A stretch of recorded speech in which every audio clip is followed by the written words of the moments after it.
Restaurant Unstoppable. What the most successful restaurateurs know that you don't. So you found yourself in New Hampshire. I mean, out of all the places you could go, Yeah. What brought you to New Hampshire? So when when all three kids were out of high school, Yeah. I took the hardest route. My sisters, they were great students and got out of there. Once we all graduated, she said, I'm moving back up to New Hampshire to take care of my parents who are getting old in age. And my mom, got a good job up here. And so. Is your mom from New Hampshire? She's from Framingham, Mass. Okay. So she's a New Englander that moved down. Gotcha. My grandfather from up here in Dover, rest in peace, Bill Martindale, was an engineer. So he went down to Texas in the 80s, where kind of the engineer was popping off and this and that. Yep. And so my mom came to visit and met my dad. And then there you go, get married, 3 kids, and married just a few years, divorced. And then once we were all grown and out of the house, she was like, I'm going back up to my home kind of deal. You know what I mean? Yeah. And so I was down there and I was, everybody's going to know about me, but I was a fuck up. You know what I mean? So I got in a lot of trouble. When you were in Houston, or were you went up to New Hampshire? No, when I was in Houston. I tried to play it cool in New Hampshire. I got in a little trouble in New Hampshire too, I'm not going to lie. But we all get into trouble. Yeah, but so, and this is really redundant, but high school party, me and some friends, and we broke into a barbecue restaurant and stole some beer. Oh. And so and here I am at a barbecue restaurant now. What would you do if somebody broke into your restaurant and stole some beer? I'd just make them pay me back, and I wouldn't call the laws on them. But whatever, if I could catch them. Dumb shit. 17 years old, but charged as an adult, because in Texas they don't play, man. There's too many people. It's too big of a state. You know what I mean?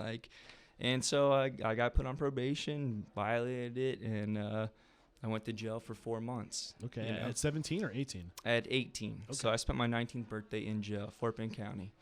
But I feel like, sometimes the system really fucks people up and it doesn't help them. My first time ever getting in trouble, but it was a big thing. And Texas doesn't have time to be like, it's a bigger state. So it's like, you know what I mean? Like they just I feel like it's better that you did go to jail at the age of 17 or 18. Because at that point in your life, it's just like any failure. You can get out and start all over again. You can recover so much easier. For sure. But I spent I turned 19 in jail. I was there for 4 months, and that was the biggest eye opener of my life. How did it open your eyes? Because I was in there, I was fortunate enough to get like a job, a commissary job or whatever, and it just scared the shit out of me, not necessarily being in jail, but watching grown men get released from jail, not knowing where the fuck they were going to go.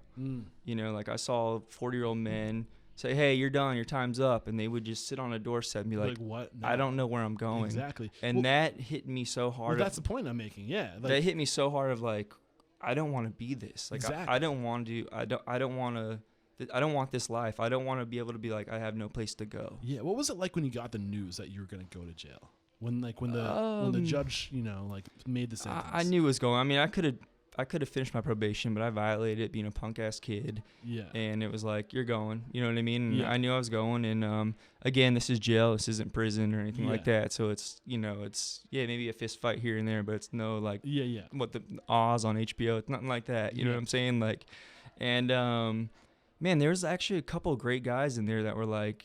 There was 4 people that worked in the commissary department that were like, dude, you just turned 19 in here. Like, what are you doing, dude? You know what I mean? Like, I'm 53, I'm 45. Like, don't be like, you know what I mean? Like, you have so much to offer to this world kind of deal, know? And they're actually good people, Straight. People get in good people get in trouble. You know what I mean? Like, it's not like everybody in there is people make fucking mistakes. asshole. People are up against it. Everybody hits their downfall and stuff like that. And that was like huge to me. Like, they taught me up, like, Will, like, you have more to offer in this life and that. And then watching guys again, not knowing where they were going, scared the living shit out of me. That's what scared me the most right there. It was like, I don't want to be that guy when I'm 40 of like, with this pattern and like, I don't know what I'm doing or where I'm going. And that just like scared straight. What's that show? Scared Straight? Scared Straight, yeah. Without someone yelling in my face. It was just like my own mental psyche of like, I can't, this is not for me. You saw a glimpse of your future if you stayed on that path. I did. Yeah. I 100% did, and when I got out, I moved in with my sister. This was 2007. So I went in January 3rd, got out probably May 30th, and then moved in with my sister. Single mother, you know, helping raise her 4-year-old son. So, and she was a bartender at Baker Street. They have like chains of Baker Street all over the country or whatever. So she wouldn't get home till really late at night. So I was taking care of my 4-year-old nephew. You know what I mean? And and no car, no nothing. We were in like a little 2-bedroom little shack kind of place, and it was cool. And I actually I had dropped out of high school. And then, so while I was there too, I had these 2 books that I had to complete to graduate and get my diploma. So I did that too at the same time. Okay, like and a GED? No, not a GED, actually a diploma. Oh, cool. Nice. Yeah, Houston's weird, man. You know what I mean? Weird. Like I'm not lying. Like I went there to downtown Houston to get my diploma, and she's like, cool, here's an English and math book.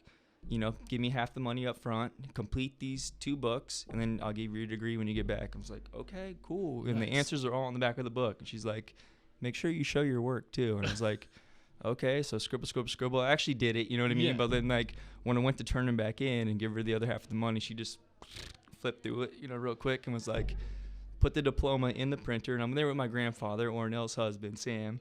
And she's like, do you want your diploma to say William Myska or William Henry Myska? And I was like, you can put Henry in there. That'd be cool, you know? She printed it out, did the stamp of the seal of the state of Texas on it, and said, congratulations, you graduated from high school. And I was like, holy shit. If I knew it was this easy, I probably would have showed up. I probably wouldn't even went to 2 classes, you know what I mean? But so funny. I got my diploma, which got me into Macintosh College. Gotcha. You know what I'm saying? And it was the middle of that summer. Like I said, I got out probably May 30th, and sitting there really helping my sister out a lot, and she helped me a lot out at the same time too by giving me a place to live because I had nowhere to go. So that 40-year-old guy not knowing where to go, and she let me in. And my mom's was up in Dover, New Hampshire, and she goes, hey, come up for the summer. So the 3 of us went up for a little vacation, and she was talking to me like, hey, there's this culinary school right here. Like, you love cooking, you know what I mean? You did it in high school, you know. You cook those fried oysters there on your 14th birthday, this and that. Yep.